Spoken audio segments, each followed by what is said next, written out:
नमस्कार, आपने देखना शुरू कर दिया है द इंडिया मूव्स और मैं हूं छवि अवस्थी। दोस्तों, बात कर रहे हैं राजस्थान की राजनीति की। तो कल राजस्थान राजनीति में कुछ बहुत बड़ा घटित हुआ। दरअसल वसुंधरा राजे कल बीजेपी कार्यालय पहुंची। काफी लंबे समय बाद वसुंधरा राजे बीजेपी दफ्तर पहुंची। वहां एक बैठक चल रही थी, आयोजन होना था। जो जीते हुए विधायक थे अभी उपचुनाव में, वो वहां पहुंचे थे। उनका स्वागत कार्यक्रम वहां पर आयोजित होना था। लेकिन जब वसुंधरा राजे पहुंची तो इसकी जानकारी वहां पर किसी को भी नहीं थी।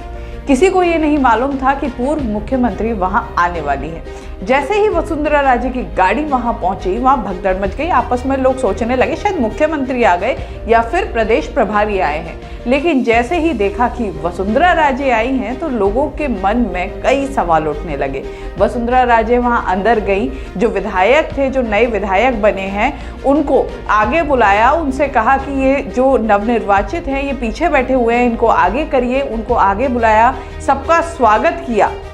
और इस दौरान वसुंधरा राजे ने एक ऐसी लाइन कही जो काफ़ी ज़्यादा चर्चाओं में रही। उन्होंने कहा कि मैं तो खुद ही चलकर आ गई और आप लोगों से मिलने यहाँ आई हूँ, आप जीते हैं, बधाई देने आई हूँ।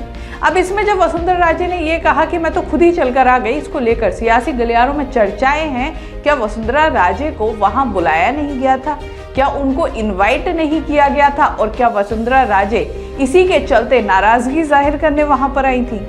कई सवाल लोगों के मन में। और इसी के साथ एक चीज और है, जब वसुंधरा राजे वहां पर पहुंची थी उस दौरान ना तो मुख्यमंत्री भजनलाल शर्मा वहां थे, ना प्रदेश प्रभारी वहां थे। अब ऐसे में सवाल ये भी है कि प्रदेश अध्यक्ष भी उस समय वहां नहीं थे, कि ये तीनों वहां नहीं थे। और ऐसे में वसुंधरा राजे का वहां पहुंचना क्या कोई बड़ी आने वाली सियासी बदलाव को दिखा रहा है? इसी के साथ एक चीज़ ये भी है कि जब वसुंधरा राजे वहाँ पहुँची, 15 मिनट तक वो रुकी। उसके बाद उन्होंने इंतज़ार भी किया, लेकिन जब कुछ नहीं हुआ, बैठक शुरू नहीं हुई, तो उन्होंने कहा कि मुझे दिल्ली जाना है, मेरी फ्लाइट है, तो अब मुझे निकलना होगा। और वो वहाँ से 15 मिनट में ही निकल गई। इस पूरे घटनाक्रम की जानकारी दिल्ली तक पहुँच चुकी है। अब देखना होगा कि ये जो सब लगातार घटित हो रहा है राजस्थान भाजपा में, क्योंकि देखिए वसुंधरा राजे के तेवर जिस तरीके से नजर आ रहे हैं, एक बात तो साफ है कि कोई ना कोई नाराजगी या फिर कोई ना कोई एक्शन लेने के मूड में तो वो पूरी तरीके से है। क्योंकि हाल फिलहाल में ही महाराणा प्रताप के बारे में जिक्र करते हुए काफी कुछ कहा था वसुंधरा राजे ने अपने सोशल मीडिया पोस्ट के जरिए, जब उपचुनाव का रिजल्ट आया था उसके तुरंत बाद।